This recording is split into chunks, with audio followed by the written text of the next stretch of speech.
do Musk. Fala para nós aí, Guga. Pois é, Bolsonaro chama Musk de mito da liberdade, após bilionário americano interferir na soberania brasileira. O que aconteceu foi que ele resgatou um vídeo em que ele estava ao lado do Musk e que ele chamava o Musk de mito da liberdade. Ele resgatou esse vídeo e ele voltou a circular ontem na conta do Jair Bolsonaro. Ele, portanto, repetindo esse elogio ao Musk, no momento em que o Musk peita a justiça do Brasil, peita o Alexandre de Moraes, atenta contra a nossa soberania, vai lá o Bolsonaro e bota uma pilhazinha, espalha um elogio, portanto, ao que o Musk está fazendo. Resgatou, portanto, um vídeo antigo. Foi isso que aconteceu, e é claro que quando a gente vê o Musk saindo em defesa do que ele chama de liberdade, atacando o Alexandre de Moraes, enquanto ele ataca o Alexandre de Moraes, ele está, na verdade, defendendo esses outros que a Ranieri citou, querendo resgatar as contas desses outros que fazem parte de uma milícia digital, que, no caso, Luciano Hang foi flagrado num grupo de empresários debatendo uma possibilidade de golpe. O Alan dos Santos faturava alto com desinformação do Brasil, vivia numa casa no bairro mais nobre de Brasília, alugada, porque faturou alto, desinformando sobre pandemia, atacando urnas, e depois fugiu para os Estados Unidos, é um fugitivo. O outro, inclusive a resposta do Musk, quando o Musk ataca o Alexandre de Moraes, ele está respondendo a um outro nome aqui do Brasil que também está banido, que é o Paulo Figueiredo, simplesmente o neto do ditador Figueiredo.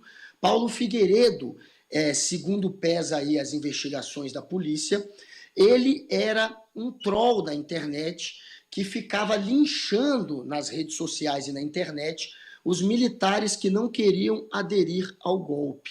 Então, são 3, portanto, suspeitos de cometerem crimes gravíssimos. O troll chamado Paulo Figueiredo ficava na internet fritando, por exemplo, o Freire Gomes, o comandante do Exército, que não queria aderir ao golpe. Esse era o papel dele. Se um sujeito que usa a internet como um troll para disseminar fake news e atacar e linchar quem não quer aderir a um golpe, não pode perder a rede social porque é ditadura, então tudo é ditadura e ninguém pode perder a rede. É óbvio que isso é uma decisão que segue uma investigação e que está focando em pessoas que fazem parte, como disse o Alexandre de Moraes na resposta que deu ontem, de uma milícia digital. Ninguém ali é um Zé, ninguém que estava na internet, fez um comentáriozinho e perdeu a rede. Não é isso.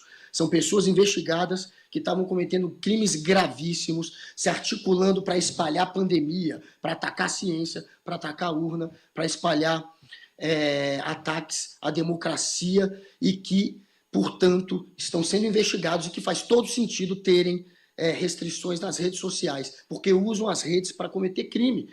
E qual que é a dúvida que tem que tirar a rede dessa gente? Agora, dizer que é ditadura isso é uma piada.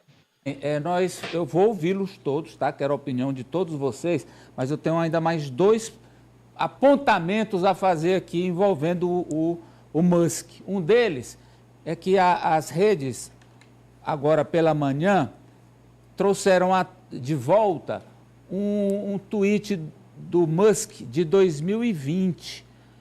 Ele foi perguntado, olha aí, Ari, por favor, ele foi perguntado em 2020 e deu essa resposta aí sobre a Bolívia. Ari, só para explicar, a Bolívia, ela produz 60% do lítio do mundo. O lítio que é o metal, ele é base para os motores aí dos carros da Tesla, que o proprietário é o Musk. Você sabe o que não interessa às pessoas? O governo dos Estados Unidos organizando um golpe contra Evo Morales, na Bolívia, para que você possa obter lítio lá. Resposta de Musk: vamos dar golpe em quem quisermos. Lide com isso. O CEO do X, Elon Musk. Elon Musk. E aí a Poliana trouxe aí o tweet original. Olha aí, viu, Ari? É em inglês, tudo. Sim. E a data em que aconteceu foi em 2020 mesmo, né, Poliana? 2020. Foi em 2020, aí tá o Elon Musk sendo fanfarrão ou não, ele está dizendo que se for para dar golpe de Estado, para interferir na política dos países, ele o fará em nome do dinheiro. E agora a minha manchete, Ari, agora sim está no ponto, Nájila? Agora sim, que é uma pergunta que eu quero fazer, compartilhar e fazer para vocês. Mostra aí, Nájila, a minha manchete. Vai lá, Ari. O paradoxo da tolerância e a decisão do Brasil. Somos uma republiqueta de bananas? O que é o paradoxo da tolerância foi escrito pelo filósofo Karl Popper no início do século passado. Vamos ver aí o paradoxo da tolerância, Ari? Como os intolerantes devem ser tratados na democracia. Fala, Karl Popper. Devemos, então, nos reservar, em nome da tolerância, o direito de não tolerar o intolerante. Devemos exigir que qualquer movimento que pregue a intolerância fique à margem da lei e que qualquer incitação à intolerância e perseguição seja considerada criminosa. Karl Popper, porque é o seguinte, se fala muito na liberdade de expressão absoluta, o que é uma mentira, uma falácia. Pode abrir. Será que, aí vai a pergunta para vocês, existe liberdade de opinião para defender estupro? Estou fazendo a pergunta. Não. A liberdade de opinião esbarra onde começa a lei. Existe a liberdade de opinião para defender homicídio? Não. Então, não é uma lei universal que se sobrepõe a todas as outras. Ela existe, mas, como falou o Ari, até o limite das outras leis. E a pergunta do Karl Popper é a seguinte: os democratas têm que tolerar a existência de pessoas no convívio democrático, na praça dos debates, de pessoas que querem destruir a democracia? Segundo Karl Popper, não. E daí a minha pergunta: o Brasil deve aceitar que o bilionário Elon Musk interfira em ações políticas, jurídicas, legislativas do nosso país? E se aceitarmos isso, não viraríamos uma republiqueta de bananas? Essa é a pergunta, é a provocação que eu faço. Começo ouvindo Guga Noblar. Claro que a gente não pode se comportar como uma republiqueta de bananas. A gente não vai, obviamente, cair e ceder à pressão de um Elon Musk. A gente está vendo já a reação do Xandão. O Xandão já enquadrou o Musk.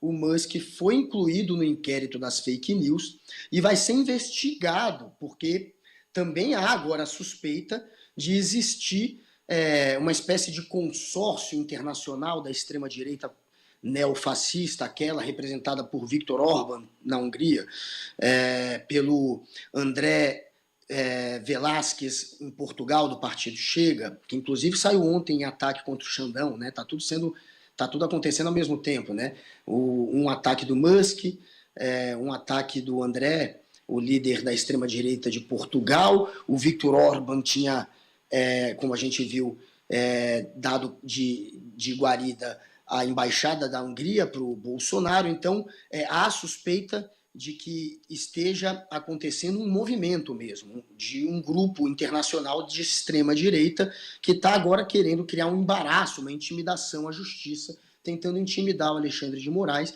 mas a reação é essa, de que a gente não é uma republiqueta e a gente não vai admitir esse tipo de pressão, portanto, já está tendo uma investigação sobre isso. E sobre o paradoxo, é claro que a gente não tem que tolerar os intolerantes. Os americanos, você falou de liberdade absoluta, que os Estados Unidos é o que se aproxima mais do que seria a liberdade absoluta, mas também tem algum nível de censura, não pode fazer apologia ao estupro, claro, mas tem sim um nível, uma tolerância maior no debate, e eles estão querendo agora dar passos para trás no que eles chamariam de liberdade absoluta. Eles estão vendo que essa história de deixar os intolerantes terem voz está acabando com a democracia americana. A democracia americana está em xeque hoje. por causa do trumpismo, que é intolerante e que está atacando a democracia, está inventando o discurso de ódio, fake news, dizendo que a democracia lá foi fraudada, igual o Bolsonaro aqui, a mesma cascata, e está funcionando. Ou seja, dá voz aos intolerantes, está corroendo a democracia americana. Lá é um exemplo de que afrouxar demais nisso, não ter regras para esse tipo de debate e não criar barreiras para os intolerantes, pode sim acabar com a sua democracia. Olha, o que faz um homem que tem uma fortuna estimada em cerca de 200 bilhões de dólares, que daria aí R$1 trilhão, atacar a soberania de um país, porque quando ele ataca um ministro do STF, na minha opinião, ele ataca a instituição como um todo, não apenas as decisões daquele ministro. E ao atacar a Suprema Corte de um país, ele ataca a soberania de um país. Ganância desenfreada por mais dinheiro. A gente sabe das crises financeiras do X. Desde a compra, ele teve prejuízo com a transação, perdeu o valor de mercado, e o mercado brasileiro é um dos maiores do mundo. E casa perfeitamente a extrema-direita com as pretensões de lucro do Elon Musk. Porque uma rede social sem freios, sem amarras, sem regulação, significa mais faturamento. Porque há grande faturamento em cima de crime, fake news e desinformação. Então, ao Musk interessa faturar mais, aumentar o seu faturamento no Brasil. As decisões de Alexandre de Moraes vão na contramão disso. E a extrema-direita instrumentalizar essas provocações, essa ousadia do Musk contra o Brasil, porque eu acho que é contra o Brasil, para ressuscitar, né, aquele discurso de que o ministro Alexandre de Moraes é um censor, que ele impede a liberdade de expressão. O Amadeu já explicou bem os limites da liberdade de expressão. E a extrema-direita e Musk, que caldeirão asqueroso. Pois não, Apoliana? Eu acho que nesse caldeirão, inclusive, que o Ari falou, a gente tem que colocar outros elementos, né, outros ingredientes, porque a gente precisa lembrar que o Elon ele não é só CEO de uma plataforma de mídia social. Ele também é dono de uma rede de satélites, o Starlink, que inclusive tem negócios já em aberto com o governo brasileiro, como a promessa de levar a internet de graça às escolas da rede pública. 90% dos provedores da região da Amazônia estão conectados ao Starlink. Então, a gente tem que ver até onde vai, de fato, essa briga do Musk. É só uma questão judicial por suposta censura na rede? Então, mais interesses podem estar atrelados a esse tipo de comportamento do empresário. E aí, a questão... Teria Alexandre de Moraes essa determinação até mais na frente de, quem sabe, tirar a rede social do A, o X? Eu acredito que a gente pode chegar a esse ponto, já que o Musk não é um cidadão de retrair. Eu acho que ele, daqui para os próximos dias, ele deve inflamar ainda mais essa discussão. E como já aconteceu outras vezes, a Justiça já determinou a suspensão de algumas plataformas, o próprio WhatsApp já deixou por algumas horas de funcionar por determinação judicial, então eu acho que isso vai acontecer. O Musk já alega perda de receita no Brasil, mas essa é muito mais esperneio do que outra coisa. E por último, até onde vai funcionar de fato uma proibição? Porque ele mesmo já está recomendando o uso do VPN, que é para você poder acessar a rede sem ser rastreado, e foi assim que talvez o Alan dos Santos tenha conseguido botar ali o Terça Livre, uma live disponível no dia de ontem, que ele fez mais ataque ao ministro Alexandre de Moraes. Então, eu acho que esse caldeirão tem muito mais coisa ainda para a gente chegar a uma receita final. E França? Amadeu Musk, ele virou um porta-voz da extrema-direita em âmbito mundial. Não é a primeira vez que ele faz uma presepada dessas, ele que inclusive chegou a se ventilar a possibilidade de ser convocado para prestar esclarecimentos no Parlamento Europeu, porque ele também atacou países da Europa, a União Europeia, que visa também essa regulamentação das redes sociais. e, ao meu ver, já tem uma ligação com o pleito presidencial de 2026. É toda uma cartilha da extrema-direita que o Elon Musk é utilizado como um porta-voz para defender os anseios desse grupo político. Ele fez isso lá nos Estados Unidos durante a eleição presidencial passada em favor do Donald Trump. Está fazendo agora novamente também em favor do candidato do Partido Republicano e no Brasil vai atuar em favor de Jair Bolsonaro, porque vem uma sanção contra o Elon Musk e aí ele descumpre essa sanção, já adota o discurso de perseguido, um discurso que já vem sendo adotado por líderes da extrema-direita no mundo todo, inclusive o ex-presidente da República, Jair Bolsonaro. Então, ao meu ver, tudo está interligado e passa já também pelo pleito presidencial de 2026 no Brasil. E a sua opinião, Raniele? Bom, Amadeu, eu acho de fato que não tem nada de liberdade de expressão, uma luta pela liberdade de expressão, e sim por interesses comerciais e pessoais, além dessa estratégia com líderes de extrema direita. Ontem, por exemplo, o ex-presidente da República, Bolsonaro, ele disse que Musk seria a esperança, a salvação, uma vez que a democracia está ameaçada. É um discurso muito comum, vendo ali os próprios autores dessa ameaça à democracia se fazerem de vítimas. E é isso que Elon Musk está ali vendo, né? Está tentando ajudar com que Bolsonaro não seja, de fato, condenado, que tenha esse apoio popular, principalmente das redes sociais. Então, a gente vê um uso pelos próprios interesses e não por interesse da população. O uso das big techs, que eles, no caso, não querem aquele projeto de lei que tramita aqui no Congresso Nacional, que regulamenta as fake news, que regulamenta as redes sociais. E é por isso que eles já fazem essa frente. Vamos à manchete da Raniele Aria. Raniele, aliás, a manchete que deu um erro aí. Então já vamos direto, Raniele, com a sua matéria, com a sua notícia. 11-0, Supremo enterra a possibilidade de Forças Armadas serem chamadas para moderar a crise entre poderes. Decisão unânime.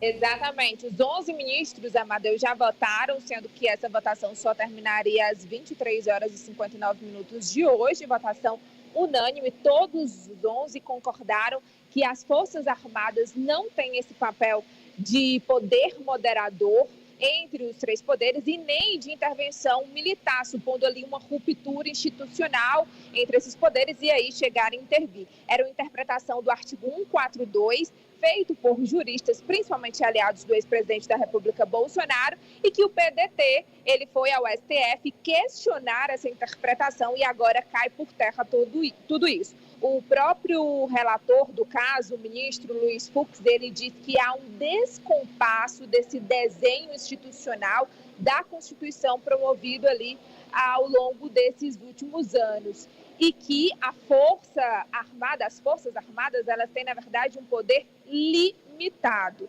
Agora, sobre aquele pedido do ministro Flávio Dino de que essa decisão fosse amplamente levada às organizações militares e também às escolas, isso não teve maioria, portanto, não será levado também essa decisão às escolas. Agora, me chamou a atenção, Ari, eu quero ouvi-lo, a unanimidade, quer dizer, os dois ministros indicados por Bolsonaro